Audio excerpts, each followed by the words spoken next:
Bom, vamos começar então. Este podcast. O tema hoje é tráfico de seres humanos. E antes de abordarmos um pouco das políticas públicas que existem em Portugal, se calhar seria importante fazermos aqui uma contextualização, balizar aqui o conceito de tráfico de seres humanos. Uma vez que, por vezes, cada vez mais ao nível da comunicação social surgem notícias relacionadas com o tráfico, que por vezes, presumo eu, não têm um grau de terminológico mais acertado em determinado tipo de dinâmicas. Eu dou aqui o exemplo ao nível dos fluxos migratórios na bacia do Mediterrâneo. Portanto, gostaria aqui um pouco que enquadrássemos o conceito de tráfico de seres humanos. Só a partir de 2000 é que tivemos uma definição clara ao nível de terminologia do tráfico, com o protocolo de Palermo, o protocolo adicional relativo ao tráfico, em especial de mulheres e crianças, e que definiu aqui as situações de tráfico numa lógica muito relacionada com um processo, ou seja, o angariar, o recrutar, o transportar, o acolher, e depois para fins de... E os fins, no protocolo de Palermo das Nações Unidas, tinha como requisitos mínimos fins tráfico para fins de exploração sexual, laboral e remoção de órgãos. Obviamente, isto foi em 2000, portanto, muito evoluímos, mas os elementos continuam a ser estes: meios, ações e os fins. Os meios podem ser por ardil, manobra fraudulenta, engano, situação de vulnerabilidade ou de controle sobre outra pessoa, uso de força,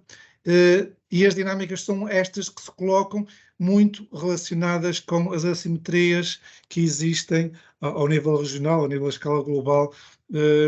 entre os diversos países e as diversas regiões. E é nesta lógica de engano, muitas vezes, do chamado, nós antigamente falámos do Eldorado, que muitas vezes é transmitido ao nível da União Europeia, dos Estados Unidos da América, que leva a este tipo de fluxos muitas vezes de países da América Latina, do extremo sudoeste asiático, de África, e que é importante muitas vezes termos aqui uma diferenciação quando abordamos, e eu referi no início da conversa contigo, sobre estas questões destes fluxos migratórios que surgem muito na bacia do Mediterrâneo. E na bacia do Mediterrâneo, muitas vezes o que está associado são fenómenos de fazerem o transporte das pessoas em barcos que muitos deles já estão para abate, em condições precárias, em que barcos que possam ter capacidade para 200 pessoas albergam 600, 700 pessoas, são pagos à cabeça para fazerem essa travessia e muitas vezes abandonam, porque sabem que muitas vezes existem patrulhas ao nível dos países da União Europeia para tentarem resgatar e salvar essas pessoas. Infelizmente não é isso que acontece. Por vezes temos naufrágios, que aconteceu recentemente também, mas o que está aqui associado não são situações de tráfico, porque o que está aqui associado são situações de pagamento para fazer uma travessia. Muitas vezes nem essa travessia é assegurada para os países do sul da Europa, e portanto não há aqui o fator de exploração, porque o grande fito de um fenómeno de exploração, quer de redes, porque ter atenção, podemos ter situações, muitas das situações de tráfico estão relacionadas com as redes, tanto com criminalidade organizada, mas não só, podemos ter pessoas individuais a ter esse tipo de prática. Portanto, temos que construir também esse preconceito. O grande fito de uma situação de exploração é o explorar a pessoa no país ou no local de destino. Aí é que obtém, porque muitas vezes as próprias redes promovem esses pagamentos, em termos da travessia, em termos das viagens, fazem esse adiantamento porque sabem que depois vão ter um retorno 10, 100 vezes superior àquilo que fizeram do levantamento. Portanto, estes fenómenos, quando nós temos muitas vezes na comunicação social mais 300 ou 400 pessoas que foram traficadas a atravessar o Mediterrâneo, em termos jurídicos, em termos terminológicos, ao nível da investigação dos OPCs, não é mais correto. Eu não sei se querias acrescentar alguma coisa em termos destas temáticas. Eu acho que é importante esta clarificação que acabaste de fazer, até para percebermos conceptualmente naquilo que estamos a falar. E isto depois tem uma implicação direta em todo o trabalho que nós desenvolvemos e, consequentemente, em Portugal, acerca do apoio e da proteção que é dado depois a estas potenciais vítimas. Nós, em Portugal, estamos em linha com todo o ordenamento jurídico internacional. A nossa lei de entrada, permanência, saída e afastamento de cidadão estrangeiro do território nacional, usualmente conhecida como Lei de Estrangeiros e Fronteiras, tem artigos próprios relativamente a esta matéria E, paralelamente a isso, dentro do corpo daquilo que é a nossa intervenção, a Rede de Apoio e Proteção a Vítimas de Tráfico de Seres Humanos, temos vindo a desenvolver todo um conjunto de mecanismos de apoio às vítimas e de apoio também aos órgãos de polícia criminal na seção de os apoiar quando potencialmente eles preveem encontrar alguma situação que possa complementar ou que possa vir a ser encarada como uma situação de tráfico de seres humanos. E é este apoio que é dado pelas equipas multidisciplinares de apoio às vítimas, especializadas de apoio às vítimas de tráfico de seres humanos, que são 5 em termos de território nacional, mais uma nacional, portanto teremos 6, grosso modo, e também complementado depois com os centros de acolhimento e proteção, que também temos 5 neste momento, 2 para mulheres e crianças, 2 para homens e crianças e um especificamente para crianças vítimas de tráfico, e nomeadamente aquelas que são muitas vezes encontradas em trânsito nos aeroportos e que, portanto, quando há a sua identificação, necessitam de ter alguém que as cuide, elas são crianças em perigo e em risco e, portanto, temos este centro especializado também para o seu acolhimento. E é nesta lógica de trabalho conjunto e de ganhos de confiança que se tem vindo a desenvolver a nossa atividade nesta matéria com os instrumentos técnicos produzidos, como disse anteriormente, junto da rede de apoio que contempla organizações da sociedade civil e também organizações da administração pública. E esses instrumentos são o Sistema Nacional de Referenciação, ou o Mecanismo Nacional de Referenciação de Vítimas de Tráfico de Seres Humanos, genérico, global, que é aquele que contém as linhas orientadoras e como agir, o como, quem, quando e onde, para que sempre que seja detectada uma potencial vítima de tráfico de seres humanos, e também temos mais recentemente, porque assim consideramos que era fundamental e importante, criamos também um sistema de referenciação e um modelo de referenciação para crianças vítimas de tráfico de seres humanos, atendendo à sua especial situação, à sua especial vulnerabilidade, e portanto também aqui que é um instrumento técnico para saber também quem, quando, como e onde e o que fazer e como agir quando estamos perante uma situação que potencialmente é vítima de tráfico de seres humanos. Portanto, esta tem sido muito a abordagem e também muito baseada desde 2007, a altura em que surgiu o primeiro Plano Nacional de Prevenção e Combate ao Tráfico de Seres Humanos, ancorada também nestes instrumentos de política que definem depois a atuação, quer das organizações públicas, quer das organizações privadas, a este nível, de um ponto de vista daquilo que é o desenvolvimento de respostas e apoios e também ações concretas específicas em áreas específicas para intervirmos e melhor intervirmos. Portanto, esta intervenção holística, global e globalizada para este trabalho é aquilo que nos tem diferenciado, quer no contexto europeu, quer também no contexto mundial, enquanto, e reconhecido, nomeadamente pelo grupo de experts que tem a obrigação de avaliar a implementação da Convenção do Conselho da Europa nos países, o GRETA, reconhecido por esse grupo como uma boa prática. Também, em termos do sistema de recolha e tratamento de dados, desde 2008, e era a primeira medida do Plano Nacional, do primeiro Plano Nacional, que era a criação de um observatório para o tráfico de seres humanos com competências técnicas específicas na recolha de dados e no seu tratamento de dados. E, portanto, também aqui um sistema bastante robusto, que está colocado junto do Ministério da Administração Interna, e está lá por uma razão histórica de a rede, de acesso à rede com mecanismos de maior segurança, e, portanto, tem muito a ver com isto, mas é uma cooperação diária que temos com a chefe de equipa do observatório, também quer na definição de política, quer na definição e no encontrar ações concretas e também junto da representatividade nos órgãos internacionais sobre esta matéria. É muito importante percebermos que este fenómeno não é um fenómeno alheio a Portugal. É importante percebermos que o tráfico não tem que obrigatoriamente ter uma característica transnacional, e isto desde a Convenção e do Protocolo de Palermo deixou de ter esta componente transnacional e a adaptação do nosso ordenamento jurídico em 2007, 7, Nuno? 2007, com o crime de tráfico no artigo 160 do Código Penal, vem clarificar isto. Pode haver tráfico interno, pode haver pessoas que sejam traficadas internamente, e estamos a falar de portugueses que podem ser traficados internamente, como também não estamos alheio ao tráfico de portugueses para o estrangeiro, quer seja na lógica da exploração laboral, quer seja também na lógica da exploração sexual, que muitas vezes é encontrada. E, portanto, temos o trabalho em Portugal no tráfico de seres humanos, tem sido um trabalho consistente, diria eu, coerente e de crescimento de um ponto de vista da sua maturidade para a intervenção. Maturidade técnica, maturidade do conhecimento, maturidade na área da investigação criminal, com as equipas específicas que o CEF, nomeadamente, tem para abordar esta questão, bem como também com a maturidade judicial cada vez maior, muito provocada também pela capacitação e pela formação que estes magistrados têm tido, quer nacionalmente, quer internacionalmente, também com participação em diversos fóruns, permitindo aqui perceber que muitas vezes não é assim tão complexo gerir um processo de tráfico, e como o Nuno explicou inicialmente, o crime de tráfico é um crime de processo, e portanto, com tudo o que isso significa de um ponto de vista da sua complexidade para provar a sua existência. Portanto, a intervenção, muitas vezes, que parece demorada para uma determinada situação, prende-se exatamente com uma técnica de investigação para ter um bom processo, possa, por um lado, vir a proteger as vítimas e, por outro lado, condenar quem comete o crime. Diria que é aquele grande objetivo que nós temos, é intervir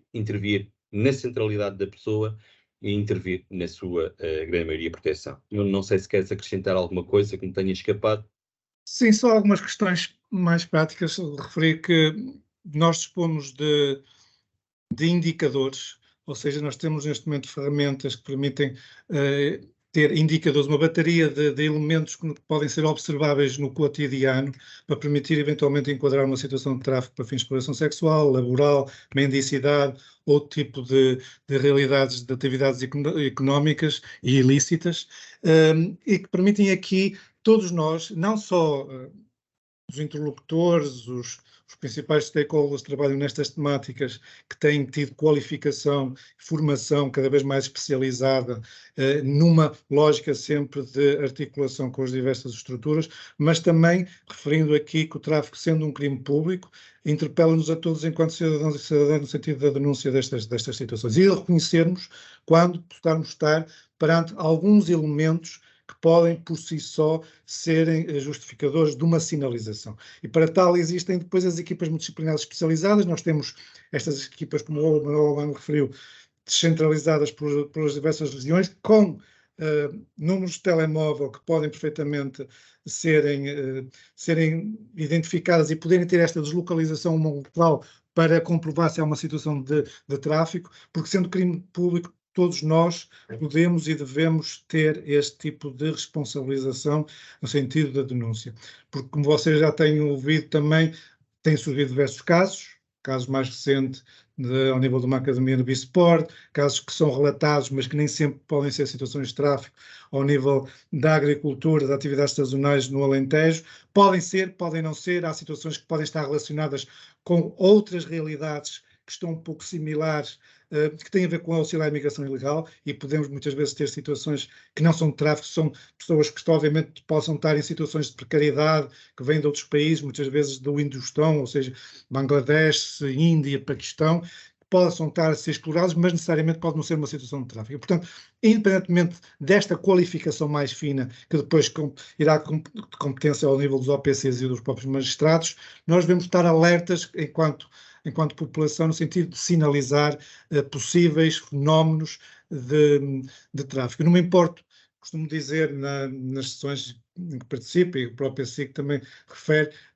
não é importante, se tivermos 1000, 2000 sinalizações por parte da sociedade civil, significa que a sociedade civil está consciente desta realidade. Depois, o calibrar se é uma situação de tráfico ou não, se pode ser uma situação relacionada com fenómenos de precariedade laboral, precariedade ao nível das condições habitacionais, situações de auxílio à migração ilegal, isso depois será uma avaliação ajudante nestas temáticas. Mas o que importa é termos uma sociedade ativa. Aliás, falando até nestas questões, importa referir um outro elemento que nós temos no nosso ordenamento jurídico, que não é comum nos outros ordenamentos jurídicos, que tem a ver das pessoas que se aproveitam dos serviços de alguém que é vítima de tráfico. Ou seja, aqui não há só a punição de quem explora, mas também que tem, perante a condição de uma pessoa que é vítima de tráfico, usa os seus serviços. E neste caso há também uma punição. No fundo, o nosso legislador que pretende é aqui uma responsabilização não só de quem vive à custa e explora essas pessoas, mas também quem se aproveita, já numa lógica ajusante deste tipo de dinâmicas, quem se aproveita dessa condição para efeitos de exploração laboral, para efeitos de exploração sexual, se aproveita dos seus serviços. E, portanto, nestas lógicas, digamos, o cliente também é punido nessas dinâmicas em que tenham uma lógica de exploração ao nível de tráfico. Por isso, há todo aqui um interpelar de todos nós, e por isso é que nós temos estes planos nacionais, que estão implementados desde 2007, e que tem uma forte componente ao nível da sensibilização, tem uma componente da formação, uma componente ao nível também do apoio, do conhecimento do fenómeno, mas ao nível da sensibilização é uma aposta clara. Até muito temos aqui elementos privilegiados que são as equipas multidisciplinares especializadas, aquilo que o Albano referiu, as próprias redes regionais que congregam forças vivas, quer ONGs, quer organismos públicos sediados nas regiões e que promovem muitas vezes ações de sensibilização, quer junto da população em geral, quer muitas vezes nas escolas, como fator importantíssimo ao nível da prevenção destas realidades, porque todos nós não estamos imunes a estas realidades. Basta estar numa situação de precariedade, de vulnerabilidade, que há logo este tipo de dinâmicas que podem claramente criar aqui processos de angariação. Um dos elementos mais típicos em termos de indicadores que eu referi há bocado é no sentido de este tipo de exploradores ficarem com a retenção de documentos de identificação. É dos elementos mais transversais e depois existem outros